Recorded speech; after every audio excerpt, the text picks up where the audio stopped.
uh, ya secara menyeluruh mengontrol dan mengamati proses akuisisi data gitu. Jadi ada kontrol, ada akuisisi data. Jadi kontrol itu adalah mengendalikan dari controller ke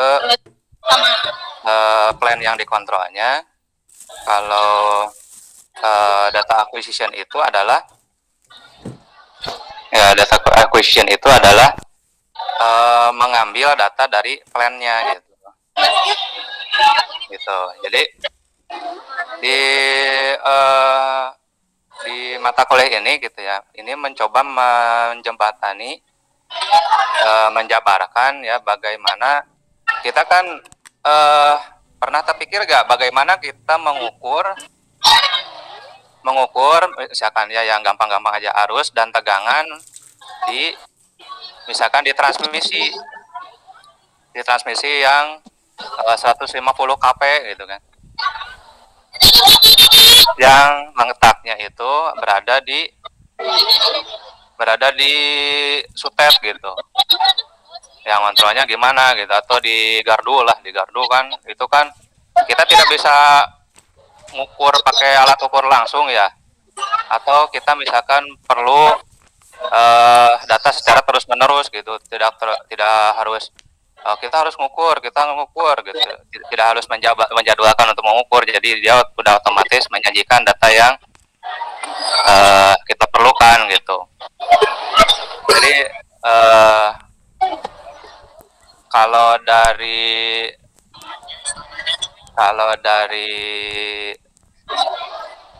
tebakan saya ya mengenai mata kuliah ini, yaitu mata kuliah ini mencoba menjelaskan bagaimana kita kalau misalkan mengukur data yang ingin kita dapatkan dari sistem tenaga, misalkan arus, tegangan itu, bagaimana cara mengukurnya? Nah, cara mengukurnya itu adalah dengan cara mengukur jarak jauh menggunakan SCADA. Nah, SCADA ini. Jadi supaya kita bisa mengukur jarak jauh, kita memerlukan medium komunikasi gitu. Ya, jadi kira-kira seperti itu.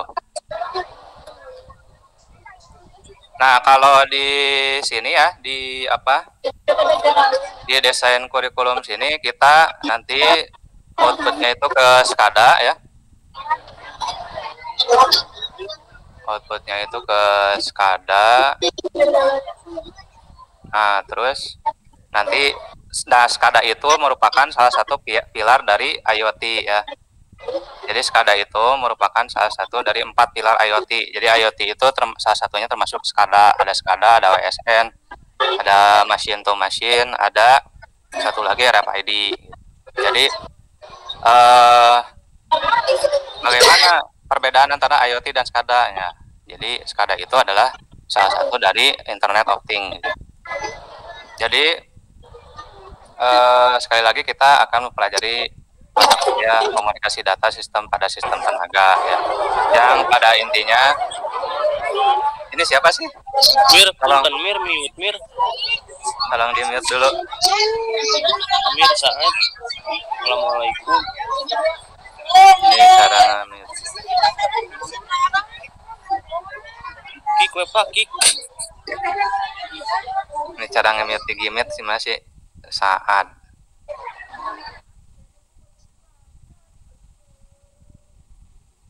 Oh ini ya.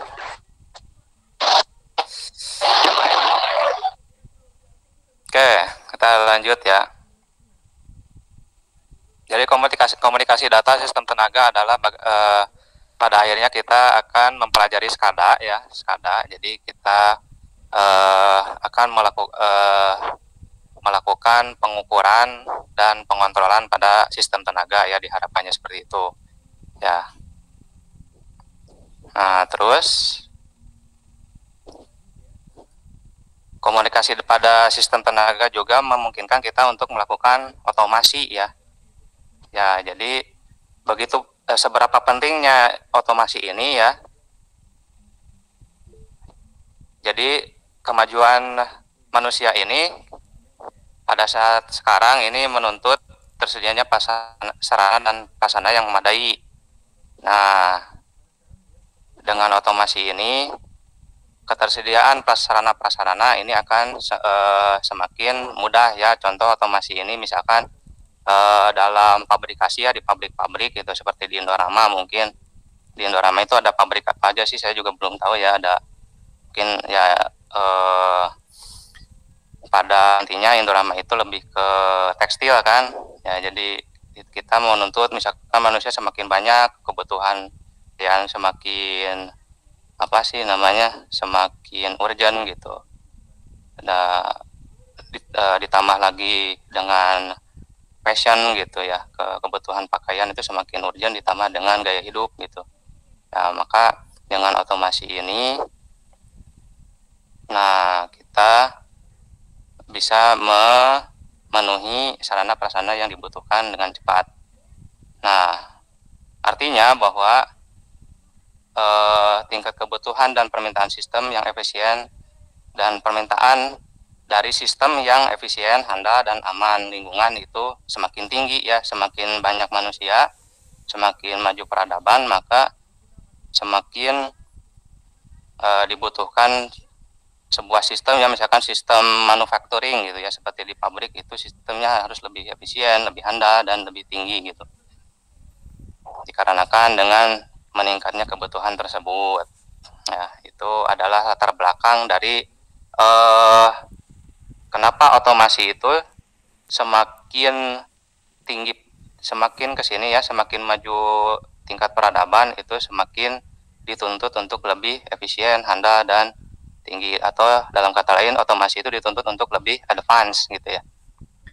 Nah, yang pertama itu revolusi industri mesin uap ya. Nah, saya kemarin ada video mengenai revolusi industri ya.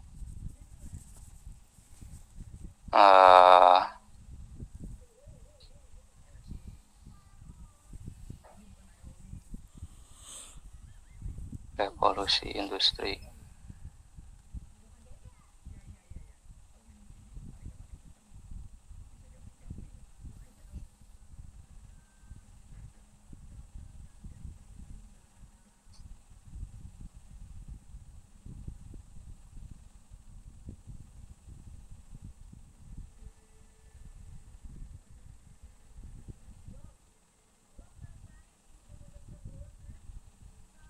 Nah, ini.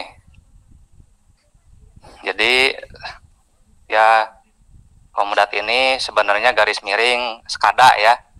Komunikasi data sistem tenaga ini garis miring adalah kita akan mempelajari SCADA. Dan jadi nanti rencananya kita akan membuat sistem SCADA, apakah itu pakai node MCU atau pakai Outsil ya. Outsil itu kan Arduino dibikin PLC. Nah, ini timeline atau perjalanan waktu dari revolusi industri. Nah, revolusi industri pertama itu mesin uap ya. Ya, dipakai di kereta. Nah, dengan munculnya revolusi industri ini dan dalam kata lain semakin meningkatnya kecanggihan otomasi itu memungkinkan industri menjadi lebih efisien ya. Kenapa lebih efisien? Ini lihat. Ini dalam produksi besi itu 30 kali lebih banyak produksi dari besi ketika ada revolusi industri pertama gitu ya, dari tahun sekitar 1700-an sampai 1800 lebih gitu. Itu mesin uap, steam engine. Ya.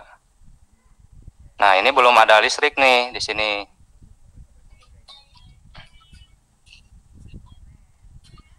Nah, ini baru ada mesin nih. Nah, si Tesla sama si siapa satu lagi? Pelopor dari perlistrikan itu. Halo? Halo. Thomas Edison ya.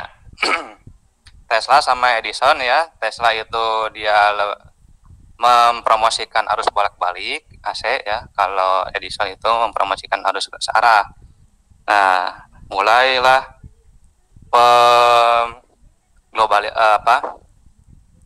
penggunaan secara besar-besaran dari pemanfaatan energi listrik. Nah, termasuk di industri. Nah, ini kan produksi massal pada lini assembly itu apa sih? Assembly itu pengepakan atau penggabungan ya dengan menggunakan listrik. Nah, ini misalkan ya di produksi mobil ya. Nah, ini belum mobil listrik nih, ini masih mobil. Nah, ini meningkatlah efisiensi dari pabrik mobil itu dengan 8 kali produksi lebih banyak gitu ya. Nih, revolusi industri kedua. Nah, ini yang ketiga nih, revolusi ketiga. Ini ya tadi kan power ya, listrik dengan menggunakan listrik, itu pakai motor listrik lah intinya. Tidak menggunakan mesin uap lagi, tapi pakai motor listrik pada revolusi industri 2. Nah, revolusi industri 3 ini masuk nih otomasi menggunakan elektronik dan IT ya, elektronik sama. Karena waktu itu ya kemarin kita mempelajari elektronik, dioda itu sudah lebih kecil dan bisa kita membuat sebuah IC ya pada tahun 1950 lebih sampai 2010 mungkin ya, atau mungkin kalau di negara kita sampai sekarang itu ya belum 4.0 tuh. Jadi ya seperti itu karena kemajuan dari elektronika itu sendiri gitu. Nah, ini tahun 69 PLC pertama itu muncul ya, sehingga membuat otomasi semakin canggih dan efisien. Nah, ini 4.0 nah ini sebenarnya lebih ke cloud computing ya, atau kalau yang kita kenal sekarang itu IoT gitu.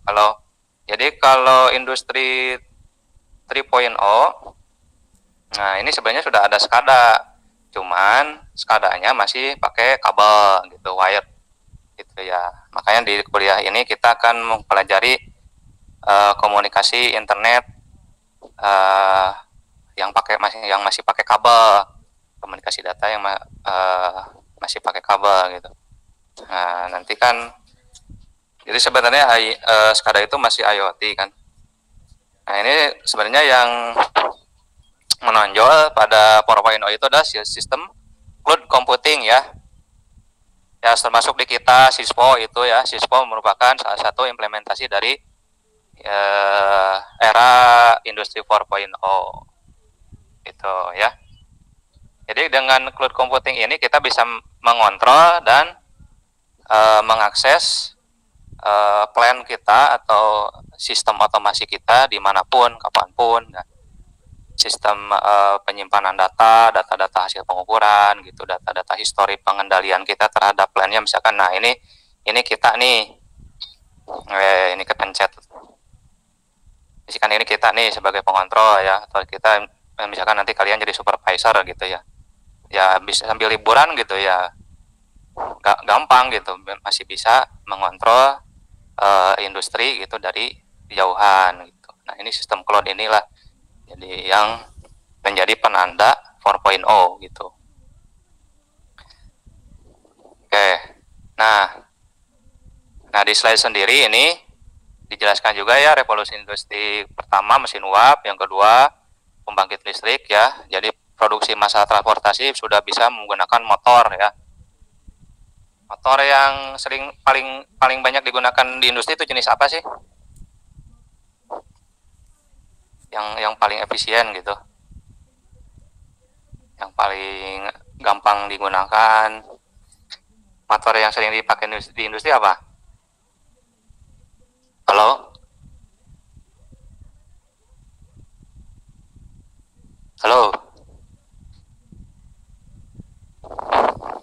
Nah,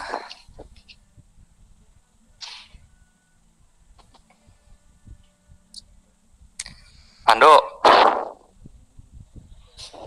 Ya, Pak. Pandu respon. Ya, di industri itu motor listrik yang paling banyak digunakan itu Pak. Motor apa? fase mungkin Pak. Ya, tiga fase ini Sinkron atau asinkron ya? ya. Yang lainnya ada tahu ke Budi? Tahu ke Bud? Yang sering belajar sama yang semuanya kan sudah pada belajar sama ini kan, sama Pak Andi, Pak Yuda yang di power tuh. Jadi ya motor yang paling banyak digunakan industri sampai sekarang ini yang dari segi harganya ya, kalau dari performa mungkin sudah mulai dikalahkan oleh motor permanen magnet sinkron. Nah, kalau di kita ya, dan mungkin di dunia pada umumnya, yang paling digunakan itu adalah motor. Siapa ya kira-kira nih yang tahu nih? Dede? Ya Pak. Ya, Motor induksi Pak. nah betul, itu motor induksi itu ya. Jadi motor induksi itu yang pertama menemukan itu Tesla ya. Jadi itu sudah jadul banget, di akhir abad ke-18 gitu, sampai sekarang masih masa digunakan gitu. Nah, terus revolusi industri 3.0 itu kalau di sini dituliskan internet dan teknologi digital ya. Internet mungkin masih dalam bentuk kabel. Nah, kalau 4.0 lebih ke cloud ya. Internet of Things itu ya mungkin yang jadi di benak kalian atau yang di mindset kalian IoT itu ya seperti pakai node MCU gitu kan. Tahu node MCU kan? Ya jadi apa, pakai wifi lah, intinya pakai wireless. Wireless sudah tidak banyak pakai kabel kan sekarang. Mouse juga udah pakai Bluetooth, keyboard pakai Bluetooth, earphone pakai Bluetooth gitu kan. Wireless. Big data ya, big data itu termasuk tadi kan pengaturan cloud storage ya, penyimpanan pada cloud seperti Google Drive gitu kan. Nah, itu sebuah tanda bahwa kita sudah ikut trending mengikuti revolusi industri 4.0. Artificial intelligence ya, termasuk bikin chatbot gitu ya, bikin apa namanya pemandu pas kita nyetir itu apa, Google Drive apa sih namanya, pada kita pakai, atau Siri lah kalau di iPhone tuh Siri ya, Google Assistant gitu. Nah, HMI memang sebenarnya di 3.0 sudah ada ya. Robotik di 3.0 sudah ada, sensor teknologi 3.0 sudah 3D printing sudah ada. Jadi intinya revolusi industri 4.0 ini adalah cloud computing dan menggunakan komunikasi data. Nah, kita masuk ke ruh dari kuliah itu sendiri ya, komunikasi data sistem tenaga. Nah, komunikasi data ya ini adalah proses penerimaan dan pengiriman data ya dari dua atau lebih device yang terhubung dalam sebuah jaringan. Jadi nanti kita akan melihat ya komponen apa saja yang diperlukan dalam komunikasi data. Jadi prinsip utama di komunikasi data adalah pertukaran bit-bit data ya. Satu bit itu berapa sih? Satu bit itu berapa? Ya, satu bit itu berapa byte? Satu byte itu berapa bit?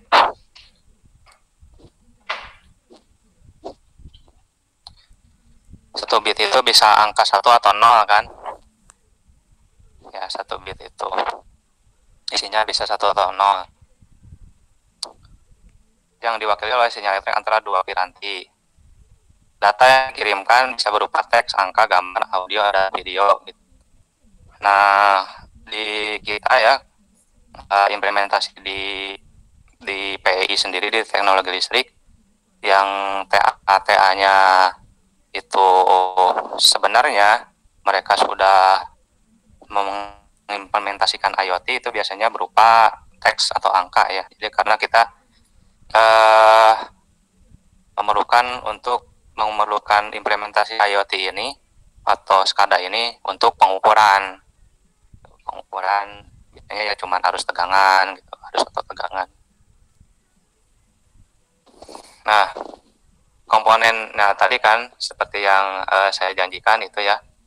Jadi ini prinsip komunikasi data adalah proses pengiriman, ya, pengiriman dan penerimaan data dari dari dua ya. Jadi device yang berinteraksi itu minimal dua ya, yang terhubung dalam minimal satu medium jaringan. Nah, misalkan di sini nih diperlihatkan di gambarnya, kita fokus ke gambarnya dulu. Ada dua buah device ya, ada sender, receiver gitu. Dan ada satu medium komunikasi. Nah, ini message yang ditransmisikan dari sender ke receiver itu bisa berupa teks, angka, atau gambar, atau video ya.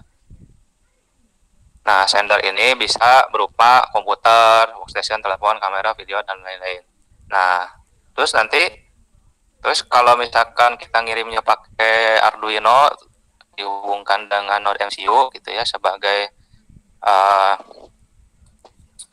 perangkat IoT-nya, perangkat komunikasinya itu tidak termasuk dalam komponen komunikasi data dong, karena di sini sender itu harus komputer, workstation, telepon, kamera, video. Di sini tidak ada microcontroller. Sebenarnya Arduino itu sudah dikategorikan sebagai komputer ya, karena komputer ini kan definisinya adalah perangkat pintar yang bisa mengcompute atau bisa menghitung, membuat decision making, dan lain sebagainya. Jadi kalau kita menggunakan Arduino itu bisa dikatakan sebagai salah satu komponen dari komunikasi data. Bisa Arduino atau nanti pakai OSIL gitu ya. Dan itu bisa jadi ide tugas akhir dari kalian ya. Misalkan mau bikin pengukuran dari rumah si A, si B, si C gitu kan, menggunakan IoT kan, itu bisa saja seperti itu. Terus receiver juga sama ya, bisa berupa, jadi tipe sender dan receiver itu tipenya sama ya, komputer, telepon, televisi. Nah, sekarang kan ada smartphone gitu ya. Tuh. Nah, terus media transmisinya, nah ini masih pakai kabel-kabel ya. Kabel koaksial, kabel UTP, kabel fiber optik. Nah, bisa juga wireless ya. Gelombang radio ini nanti dia bisa dikembangkan menjadi gelombang Wi-Fi ya. Intinya adalah wireless gitu. Media transmisinya itu bisa pakai kabel atau wireless. Juga dibutuhkan protokol ya. Protokolnya jadi misalkan ini protokol ini dan ini itu harus sama ya. Jangan sampai misalkan ini protokolnya menggunakan kabel, di sini protokolnya tidak menggunakan kabel. Nah, kan tidak akan nyambung dari tampilan fisiknya juga gitu, tidak akan nyambung. Atau misalkan ini pakai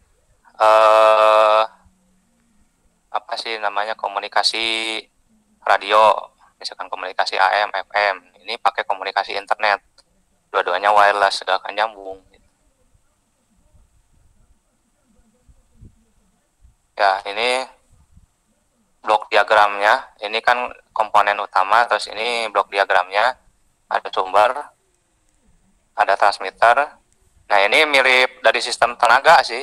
Sistem tenaga kan ini kan pembangkit ya, pembangkit, trafo step up, ini sistem transmisi. Nah, ini trafo step down, nah ini beban gitu. Di analogi dari komunikasi model komunikasi data dengan sistem tenaga itu seperti itu. Misalkan ini workstation ke modem, terus ini ada jaringan telepon, jaringan internet publik, modem lagi ke server. Nah, ini perubahan sinyalnya. Nah, misalkan ini transmitter tadi kan modem ya. Modem ini merubah sinyal. Nah, misalkan kita menggunakan internet jadul itu biasanya dia bisa juga pakai kabel telepon kalau internet jadul ya. Jadi sinyalnya bisa berupa sinyal analog. Nah, modem ini merubah sinyal digital ke analog, dari analog dirubah ke sinyal digital lagi. Kalau di sistem transmisi itu ada yang namanya FACTS. fleksibel sistem transmisi sistem tenaga ya di power gitu, tenaga listrik itu ada yang namanya FACTS, fleksibel AC transmission system. Jadi maksudnya fleksibel AC transmission itu, jadi dia dari pembangkit misalkan pembangkitnya dia menggunakan sumber DC ya, seperti solar cell ya, solar cell kan outputnya ke DC, terus generator arus arah gitu. Nah itu dikonversi dulu ya pakai penyara pakai inverter DC ke AC. Nah terus ditransmisikan, nah terus disarahkan lagi, nah terus dikasih ke beban DC gitu. Atau FACTS itu sebaliknya, misalkan pembangkitnya adalah AC, dirubah, disarahkan ya, transmisinya dalam bentuk transmisi searah, nah dikembalikan lagi ke bentuk arus bolak-balik. Nah jadi analoginya perubahan sinyal dalam komunikasi data seperti itu. Nah apa definisi dari data itu sendiri? Nah data adalah komponen yang mengandung informasi ya, dan akan dikirim dalam bentuk sinyal-sinyal elektromagnetik. Sinyal merupakan tampilan data dalam bentuk elektrik atau elektromagnetik. Berdasarkan karakteristiknya, data dapat dikelompokkan menjadi dua, yaitu data analog dan data digital. Nah, jenis data analog ataupun digital itu ya, itu berkaitan dengan sinyal pentransmisiannya juga. Kalau sinyal digital ini menip sinyal PLM ya, sinyal pulsa. Kalau sinyal analog ya mirip dengan sinyal sinusoidal.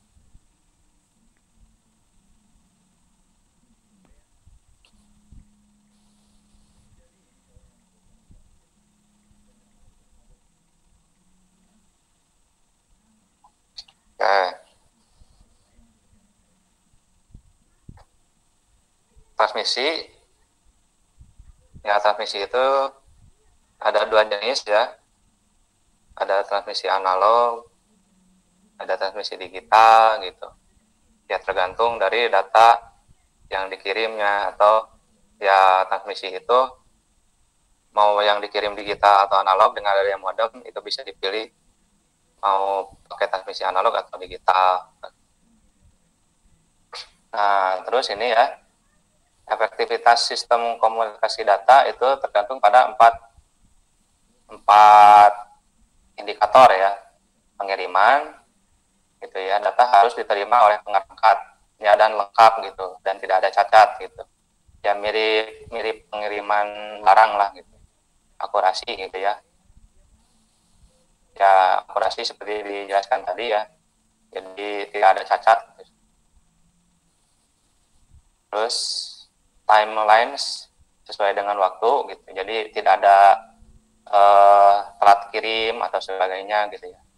Terus jitter itu yaitu variasi delay yang dipengaruhi oleh beban trafik, tumbukan antar paket ya. Jadi ya istilahnya seperti kalau di wifi itu nge-lag gitu ya, jangan sampai nge-lag ya, sama seperti timelines-nya juga sih gitu. Jadi ada 4 indikator yang menjadi faktor penentu dalam efektivitas sistem komunikasi data. Nah ini aliran data atau mode komunikasi gitu ya. Mode komunikasi ada yang simplex, half duplex, atau full duplex. Kalau simplex itu misalkan seperti keyboard ya, kita hanya menginput ke ke monitor gitu, tanpa ada feedback ke keyboardnya. Atau misalkan kita nonton televisi gitu, itu komunikasi simplex satu arah. Atau misalkan radio gitu ya, radio tape gitu zaman dulu gitu ya, itu cuma satu arah. Terus half duplex itu seperti satpam gitu ya, pakai handy talkie gitu ya, jadi tidak bisa langsung sahut-sahutan gitu, harus bla bla bla bla bla bla ganti gitu. Terus dengerin dulu yang lawan bicara kita gitu. Itu contoh dari half duplex. Kalau full duplex ya seperti telepon pada umumnya.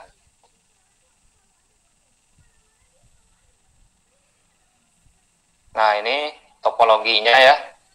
Konfigurasi terminal gitu, topologi itu ada yang point to point gitu. Jadi topologi itu adalah arsitektur jaringannya. Jaringannya bisa point to point, multi point gitu ada.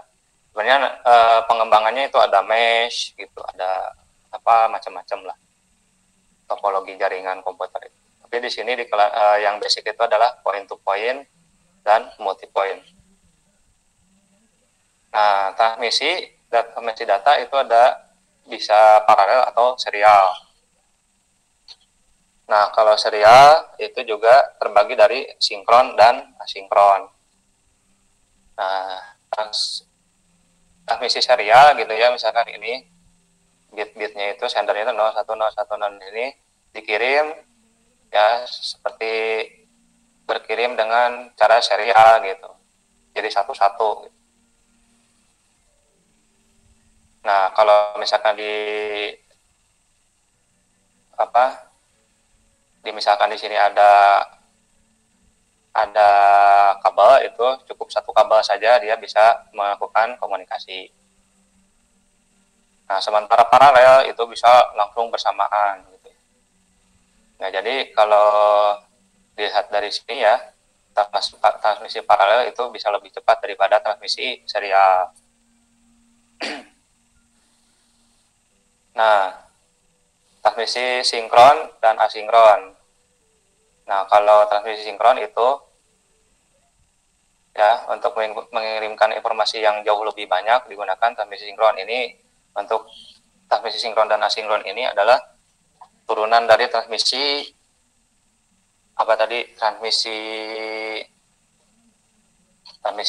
serial ya. Jadi ada sinkron dan asinkron. Nah, informasi ini disusun dalam bentuk frame-frame informasi ya. Setiap frame diawali oleh deretan bit start of frame. Nah, setiap frame dapat terdiri dari 1000 byte informasi. Nah, setiap frame mengandung error control word dan satu deretan end of frame. Nah, ini untuk mendeteksi apakah terjadi error transmisi pada transmisi sinkron itu bisa menggunakan metode CRC atau Cyclic Redundancy Check. Gitu. Jadi pada transmisi sinkron ya, untuk mengecek deteksi error transmisi itu ada metode yang dinamakan CRC. Nah, CRC merupakan teknik lebih andal daripada parity. Jika error, pengiriman akan mengirimkan ulang frame yang error. Nah, jadi kalau kalau kita misalkan ngirim file nih di folder gitu, ada yang namanya .dat gitu ya, .dat. Nah, itu di dalamnya ada ACK gitu ya, acknowledgement. Nah, ini merupakan salah satu cara untuk mengontrol apakah data yang dikirim itu lengkap atau tidak, atau ada error pada saat pengiriman ya. Sehingga seperti misalkan kita menggunakan IAM lah, atau misalkan perangkat download tertentu ya yang dikirim ke komputer kita, itu yang pertama dikirim itulah .dat-nya yang isinya adalah acknowledgement. Jadi ya dia itu acknowledgement ini berisi checklist ya data yang harus diterima oleh komputer penerima. Misalkan datanya berisi 1 GB ya. Yang pertama kali dikirimkan oleh sender itulah .dat yang berisi acknowledgement. Nah, dia itu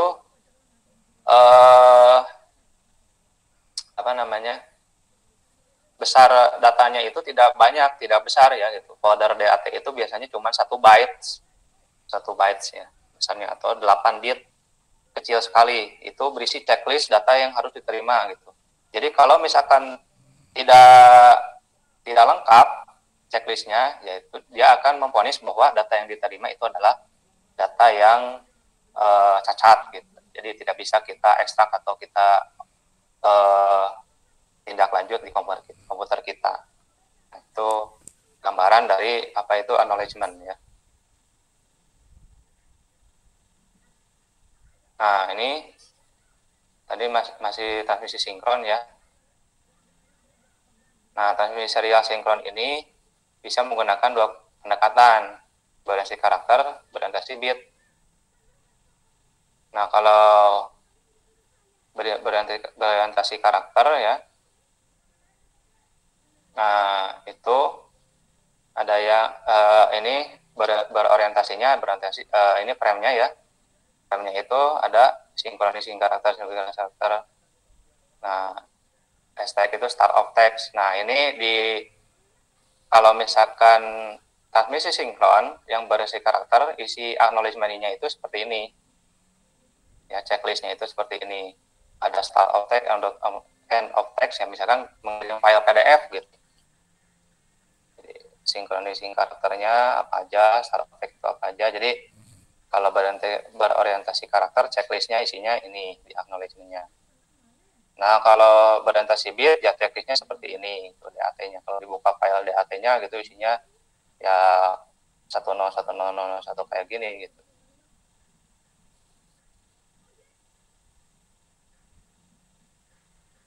Nah, ini merupakan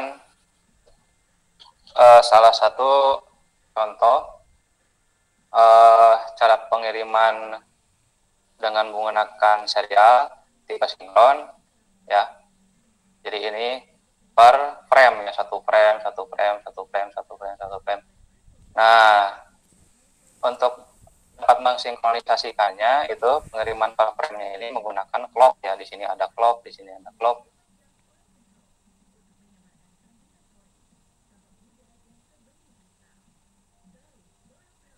Nah, terus selanjutnya yaitu asinkron, bitrate atau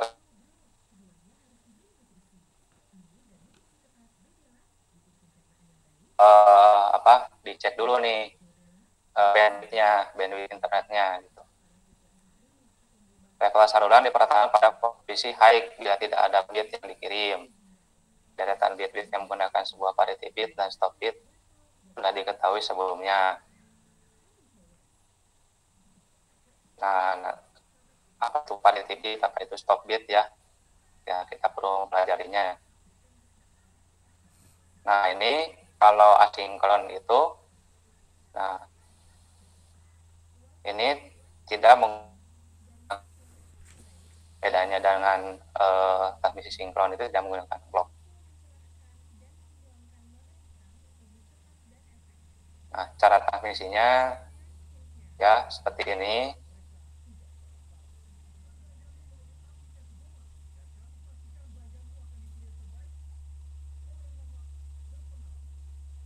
Nah, selanjutnya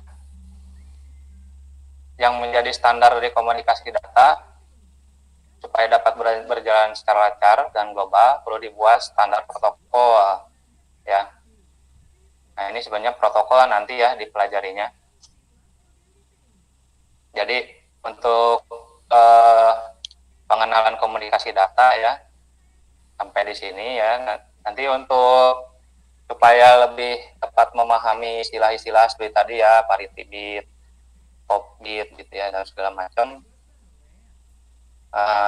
Nanti akan saya buatkan semacam kursus lah gitu di Google Form gitu ya.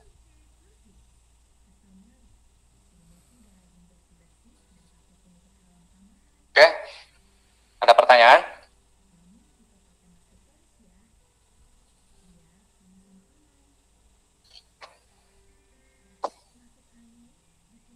Halo?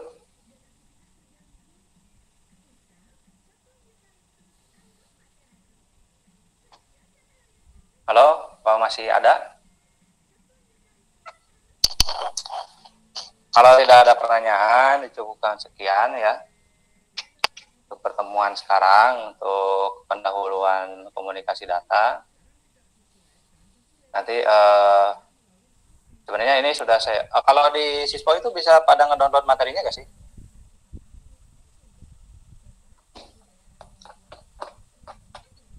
Halo?